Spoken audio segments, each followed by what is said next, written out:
It was great relief just a second ago. They said, "Did you can keep this to 15 minutes?" And I thought, yeah. In fact, getting to 15 minutes might be a challenge. But I'm following two very sort of powerful and dynamic speakers, which is a challenge. And Fabian said, "Well, what do you want to talk about?" Something to do with money. And I said, give me a title. So I said, "Well, how to ask for money." I think that's quite a good starting point. I was actually going to call it something else, but I think Fabian might have had a heart attack. I wanted to call it the Naked Investor. Just anecdotally, funny enough, I thought I was going here yesterday, and I'd made some arrangements, and I had to call my wife, and I said, "No, it's all wrong. I'm actually, it's tomorrow." And she didn't know I was coming home and all that kind of stuff. And she said, "What are you doing anyway?" And I said, "Well, I'm speaking to some people." She said, "Well, what are you speaking to about?" I said, "I don't really know, actually." And he said, "Well, who are they?" And I said, "Well, I don't really know either." And I think she thinks I'm probably at the O2 or Wembley or something. She said, "Well, put yourself in a position of power. Imagine them all naked." So I then said, "Well, actually, Fabian's there." And she said, "Well, maybe don't imagine them naked." Anyway, so that was the Naked Investor. Thankfully, we didn't go down that route. But how to ask for money. It's interesting because we've talked about search engine optimization, we've talked about digital marketing and with a big influence to sort of social media and so on. I'm talking about something that's been around for 1,000 years and hasn't really changed, except for the new plastic £5 notes, and that's money. And it's 1,000 years old. And it behaves pretty much as it did 1,000 years ago. So I haven't got a presentation, and there's a little bit deliberate. It's called the BlackRock syndrome, and where it comes from is I used to work, as Fabian said, in fund management and asset management and hedge funds and so on, and we were always asking people for money, always going to see investors, always going to new prospects, and we thought, well, we need to arm ourselves with the best possible chance, best possible stuff. So we got wise to who, was the best out there, and it's probably BlackRock. And so we got hold of a BlackRock presentation. We looked at it, we thought, bloody hell, this is amazing. Look at it. Pages, pages, pages, and it's got everything. It's got everything an investor could ever want in it.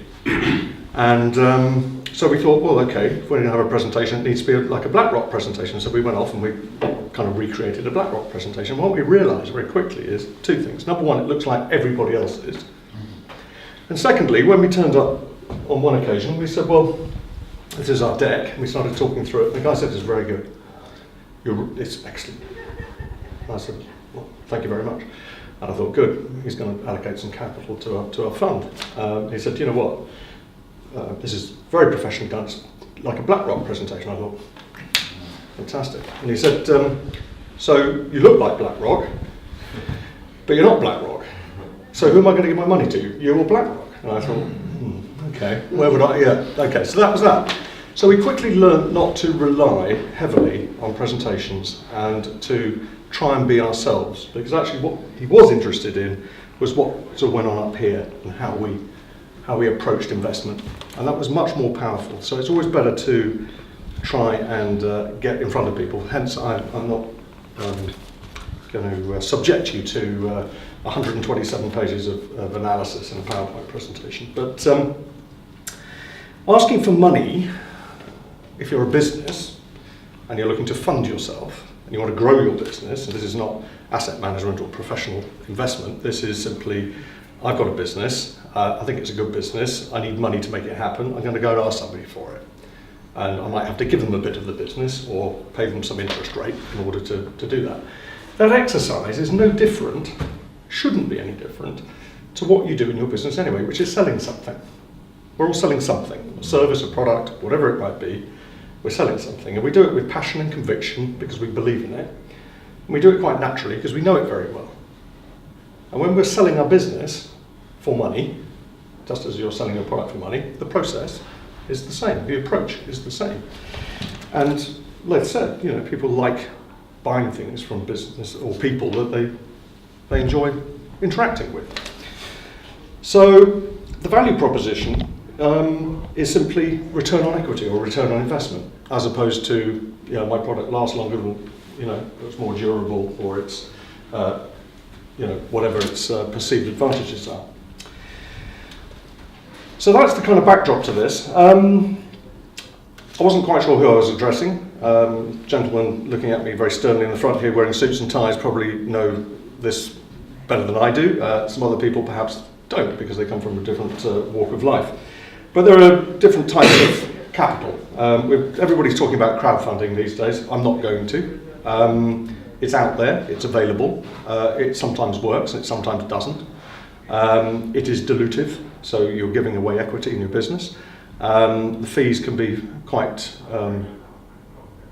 high, quite egregious. However, it seems to have a head of steam at the moment and a strong following, and a lot of companies with frankly average ideas seem to be getting somewhere. So there's crowdfunding, and I won't sort of say don't go down that route, but it's not anything that I've got any great sort of expertise in. Then there's equity, which is essentially a long-term partnership, almost Dragon's Den style. You're looking for support and perhaps some business counselling in that mix, but you're giving away a piece of the business. Then there's debt, which isn't necessarily that easily available these days. Certainly you can't go down to a bank these days and knock on the door and ask for a loan because you want to set up a new business. You might have done 20 years ago.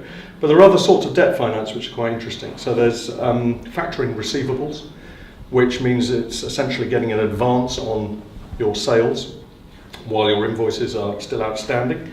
There's asset finance on equipment and even down to sort of your hardware and computers in the office. Other things like convertible loan notes, which convert into equity, a little bit more complex. But essentially there's equity and there's debt. Also in the equity mix, you've got venture capital, which is fairly short term in focus. Venture capitalists have a sort of like a bad rap. Everybody thinks venture capitalists, they focus on the word capitalist and they think that they're out to get what they can out of the business, maybe sort of asset strip it and get the hell out in 2 years, leaving the business for dead. That's absolutely not the case. Venture capital is designed to be at the early stage of a business. It's there for a reason. It's the early money, it's the higher risk money normally. So it's kind of Series A money normally, and revenues are perhaps uncertain, although they might be there. But that money can be replaced, in 2 years' time, maybe 3 years' time, when a venture capital investor wants to get out. A more long-term equity partner can give them the return that they're expecting and take up their position. So it's simply a timeline issue, and there's nothing wrong with venture cap. So in terms of investor types, there are professional investors, funds and venture capital, for example, and that's their job. So when you go to see them, you've got to make it as easy for them to do their job as possible. And then there's private money, private family offices, high net worth individuals, and again, to make it as easy as possible for them to understand what you're doing. So in all cases, their job is to generate the best return on equity with the least possible risk. And that's where you have to put yourself in their shoes. There's a lot of distraction these days, and investors are the same. They've got stuff coming at them, unsolicited approaches, phone calls, emails, a lot of emails. Emails tend to be a very ineffective. We can all access funds. We can all access venture capitalists. We can all access other forms of investor via email. It's not difficult. Very rarely will an email solicit any sort of positive response because they are deluged. Everybody wants their money. So you have to do something to make yourself heard. You've got to stand out. And I personally think the best thing is to pick up the phone. And they all have gatekeepers. And you have to get to the gatekeeper and you have to say, and they'll say, what's it about? And you'll say, well, you're an investor and I want money, and that's what it's about. And the girl will say, usually, or young intern, graduate intern will say, oh, well, look, you need to give us more details. Can you send us an email? So then you get back into that that cycle, but you just got to be persistent and you've got to try and get heard. Okay, so what about the actual money? How much do you actually need? How much do you really need? Round numbers are very predictable and they look like guesswork. You know, if I could have 50p for every time somebody says we're trying to raise 5 million, we're trying to raise 1 million, we're trying to raise 10 million. It's a round number and it looks like guesswork. I don't recommend round numbers. I think numbers should be based on actual budgets and then they become random. We're looking for 3,650,000 because that gets me from here to here and it's much more credible than 5. I mean, obviously we'd like more, but that's all money comes at a cost. The more you raise, the more you dilute. If you don't need it, don't raise it. The other thing is realistic valuation. You know, you've seen it on Dragon's Den. Everything's going fantastically well. Product works, didn't break. You know, the guy managed to like boil the egg in the thing, and it didn't come out like raw. I think that was the most sort of disastrous one I ever saw. So you know, the product's great, and then comes down to the dragons like it. You know, what do you want? I want to sell X% of the business for, you know, a ridiculous number, and you just watch them get turned off completely. Because not only is it uncommercial, it says something about you. It says you're not realistic and your judgment is suspect. It says your judgment is suspect. So you've got to really keep in mind a realistic valuation. You have to say, where is my business now? Forget where I can take it, because I know, you know, you can get there, but where is it today? Because that's what it's worth right now. So it's all about you. And again, it comes down to people. It's about your ability to deliver on a business plan that you are articulating. The business plan itself will have elements that could be challenged. There'll be good parts, there'll be bad parts.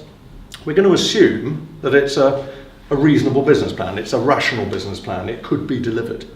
So the variable becomes the team that's delivering it. And there have been some fantastic businesses that have been squandered, frankly, through poor delivery, poor execution, poor strategy. It's all in the mix. There have been some fairly average businesses that succeed because the team that have delivered them know what they're doing and they've done it by the book. They've done it very, very well. So we've seen that many, many times.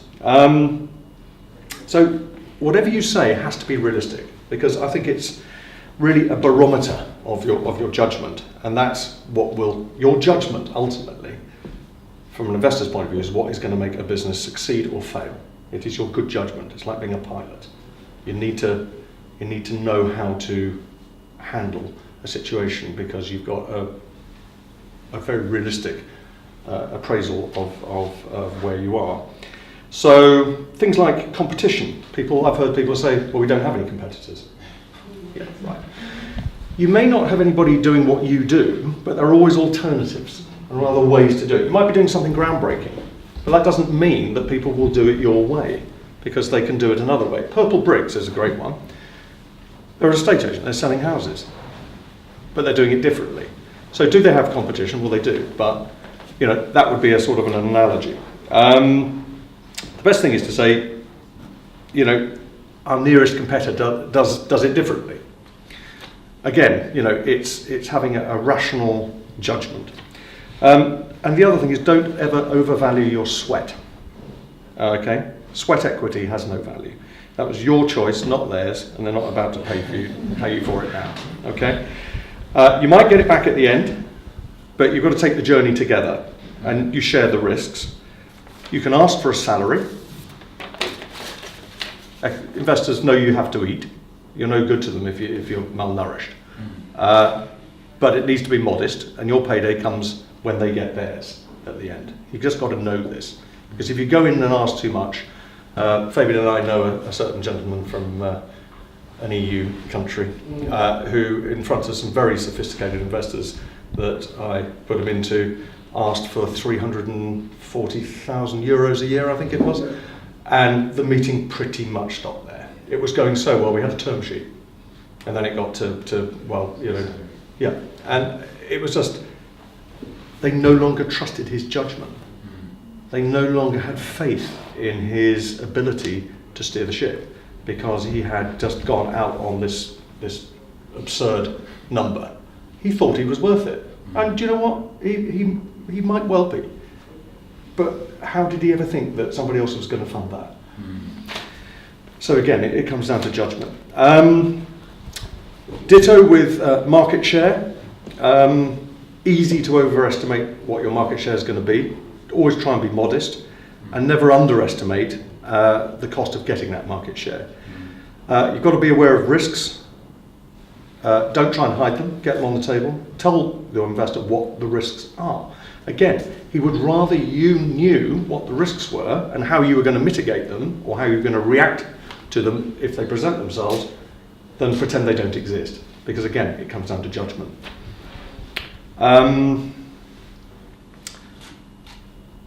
You live and breathe your business. You know, you gave birth to it, probably. And you know it intimately, but you can't assume that other people will. So you have to gauge their understanding of the market that you're in. Don't talk to them in tech speak if they're not tech people. Make it easy for them to understand and ask them questions. Does it make sense? Are you okay with that? Would you like me to go over that again? However, you can make them feel comfortable. You've also got to understand who you're talking to. So make a point of understanding who they are and what they've done and ask them what is their investment process? What is their decision-making process? Get that question out early. It turns the meeting right around and you know, you've gone cap in hand asking for money, feeling, you know, this tall. They're this big because they've got all the money. But actually, if you go in there and say, what's your investment process? Can you explain to me how that works? It turns the conversation right round, and you can then tailor your pitch according to what he's just told you. Very important. I'm not going to cover all of this. You can tell them that you want their help and support, and you've chosen them because of their experience. Investors like to hear that. In terms of exit, you need to ask them what they're looking for an exit. Never say, I want to do this for 3 years and I want to sell out and I'm just going to go and retire. They don't want short-term commitment because it may not be 3 years, it may be 5 years, it may be 10 years. So you say at year 3 we'll explore all the options together, but our preferred outcome would be this.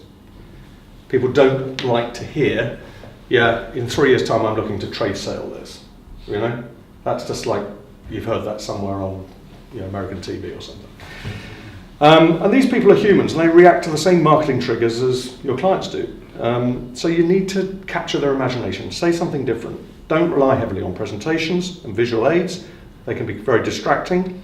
They also distract from what you're saying because they're looking at the screen, they're not looking at you.